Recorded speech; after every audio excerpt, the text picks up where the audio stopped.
Hello, friends, and welcome back to Malicious Compliance Stories. Let's start our video with a story in which our OP gave the man extra mayo and got him banned from every fast food restaurant of that type in the country. But before we begin, best way to support our channel is to leave comments, like, and subscribe with the turned on bell so you don't miss the new video every single day. Here we go. The Great Mayonnaise Incident. In my youth, I worked for a fast food chain.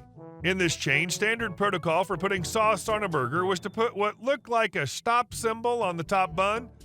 I also had a shift manager who was a complete a-hole that hated my guts and once tried to tell the store manager that I was dealing some illegal crap on the side. But that's a story for another time.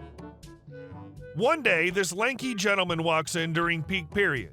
My shift manager's incredibly lazy, so he's on the work computer while I'm cooking and doing the register while our driver is on delivery. Linkmeister McMayoface, let's call him LM for short, asked for extra mayo on his burger. Not a worry, just put the little stop sign on the top and bottom of the burger as per the standard. I make it for him, hand it to him, hit him with that, "Have a great day, sir, enjoy your meal," and go back to serving and cooking. A few minutes later, LM walks back in, goes up to the counter, burger half eaten. "Hi, I asked for extra mayo and there isn't enough on this burger. Could you please remake it?"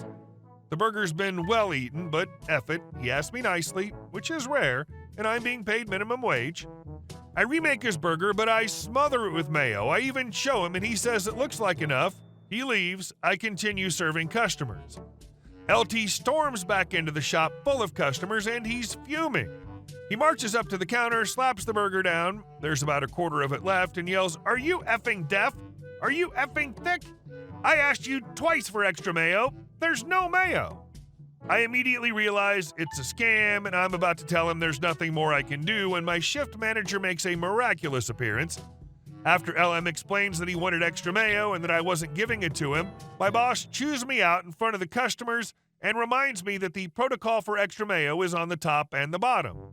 He goes and makes him the burger that I made originally, just two lame little stop signs, and I don't bother trying to tell him that's what I already did. Hey, he must be right since it's the company policy, something I definitely was not following in the first place. He tells me from now on I gotta stick to the rules. I agree, hand LM his burger, hit him with the "Have a great day, sir, enjoy your meal," and a cheeky little "See you soon," just for me. LM's pissed when he gets back in the shop. He stands on a table and screams that we're effing con artists, that we're stupid high school dropouts and can't follow simple effing instructions. Tells us his autistic 4-year-old can make better burgers, asks if we even know what mayo is.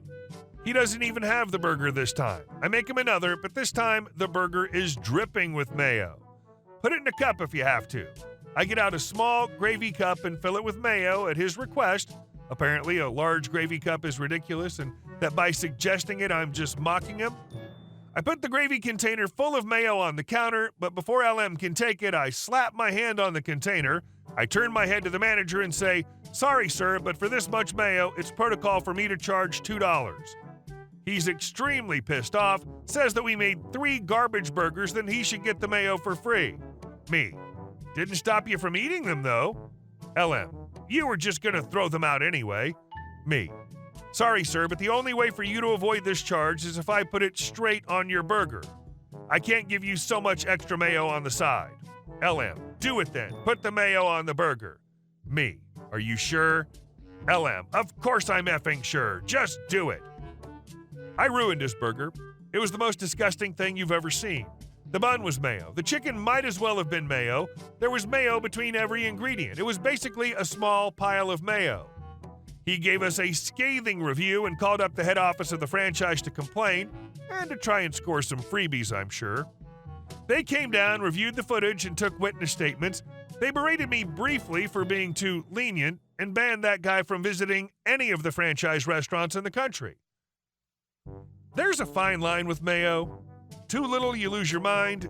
Too much, you lose your appetite. And our second story.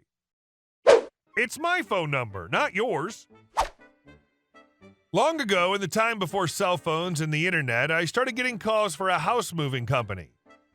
Yes, they picked buildings up and moved them. They were in the next state over, but worked in my state. The first few calls didn't bug me. I'd say wrong number, and that was it. Then I started getting messages on my answering machine, the old kind with a cassette tape. In spite of the message saying, "This is Peter and Karen." Again, at first, I just deleted them. No big deal, a couple months. After a few months, I started getting annoyed as I was getting more calls and angry calls, including one from a very full of himself university professor who called me a liar in very rude language when I insisted he'd dialed the wrong number. So I decided to contact the phone company. Now, at this point, my state has one area code, 1. This will be important, as to place a call in the same area code at that time, it was 1 and the 7-digit number.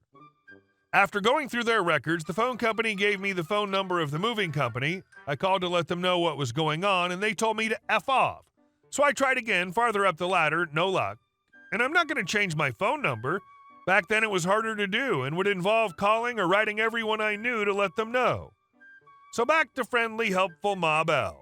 Turns out that the moving company were early adopters of an 800 cute number, which numerically is the same as mine. So, nice person I am, I start telling callers that the correct number is 800-123-4567.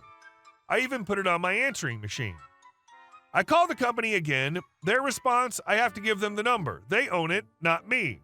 They call about once a day. The moving company says the phone company had given them my number as part of a package deal with the 800 number. I've had this number for close to 10 years at this point, so I know that's not true. They threaten to sue me. Ma Bell calls me to ask nicely. I ask both the company and Ma Bell what they would do for me. Nothing. I'm now getting angry. This has been going on for 6 months, and I'm tired of my machine filling up with their angry customers and the moving company demanding that I hand over my phone number. So, one day off, I take the cassette down to the phone company office and explain what's going on. The calls from the moving company stopped. In a few weeks, the calls from their customers stopped. The company had all kinds of literature and business cards and the like printed with this fancy 800 number, including the numbers matching the letters. But instead of putting 800-123-4567, they just put 123-4567, and people in my state were dialing my number. 1-123-4567. The moving company went out of business not long after that. It's incredible how a simple misunderstanding and a failure to double-check phone numbers led to such chaos for the moving company. And our last story. HOA wanted me to join. Approximately 3 decades ago, I acquired a parcel of land that had once been part of a sprawling farm. This plot, situated near the back entrance and connected to a dirt road, was purchased long before the surrounding development began. The original intent was to engage in farming, but plans took a different turn. As the area evolved, a municipal suburb was designated and the property became part of a homeowners association, HOA. Property development. The transition occurred around 20 years ago when some property owners, referred to as the organized owners, OO, lobbied to have the area designated as a municipal suburb. This initiative was successful and the municipality agreed to provide infrastructure such as tarred roads, water, and electricity. An associated construction company linked to the OO offered to build houses for landowners at an attractive price. During this period, one of the OO members who had initially sold a portion of the land to me approached me with an offer to buy back half of the property. The proceeds from this sale, combined with a small bank loan, facilitated the construction of a sizable and impressive house. The property, once intended for farming, underwent transformation into a residential space. After a few years of residence, personal circumstances led to the decision to rent out the property. Meanwhile, discussions about forming a homeowners association began among the property owners. HOA dynamics. Approximately 2 years after vacating the property, the OO, now part of the HOA, approached me. They were planning to block off the original farm road for security reasons and wanted my back entrance road to become the primary access point for the HOA community. While I decided to join the HOA, we reached an agreement allowing them to place a welcoming sign and a security guard hut on my portion of the property in exchange for a nominal fee and lawn maintenance. Over the years, the HOA successfully established control over the neighborhood's entrances, implemented security measures, and stationed a guard near my property.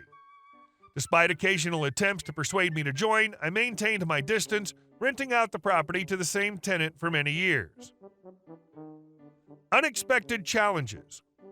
About 3 years ago, a disturbing incident occurred involving someone making threatening noises and firing a gun near the property, causing distress to my tenant's young daughter. In response, the HOA, along with my tenant, proposed an arrangement. I joined the HOA, and in return, they grant exclusions from certain rules and fees. Additionally, they plan to build a protective wall around the entire HOA community, equipped with electric fencing and security cameras. Seeing no downside, I agreed to the proposal, believing it would enhance security for the property. Dishonest dealings unveiled.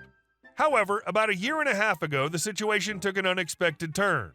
The HOA, retroactively canceling the exemptions, presented me with a list of demands: payment of late fees dating back over a year, cancellation of the easement agreement with retroactive effect claiming the right to use small unused portions of my land without compensation, refund of the money paid for the easement, charges for the garden service maintaining the large lawn, fines for any violations my tenant failed to remedy.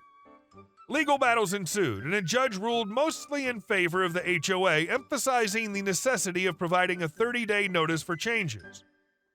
Malicious compliance and revenge. Discovering a critical error in the identification of the property and legal documents, I seized the opportunity for a strategic advantage, offering a new easement agreement with increased fees and additional conditions. The HOA president, eager to preserve security measures, hastily signed the agreement without scrutinizing the terms. This move placed the HOA in a precarious position.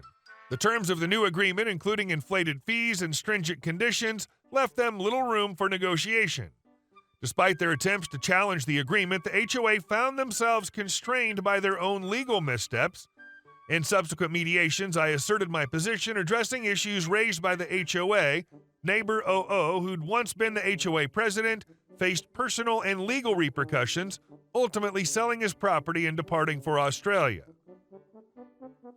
This is definitely a good revenge on an overreaching HOA. OO got entirely what he deserved. Glad to read about your successful endeavors, and hope you keep those Karens and Kens in their place. Hey guys, thank you all for watching the video. I'll see you in the next one.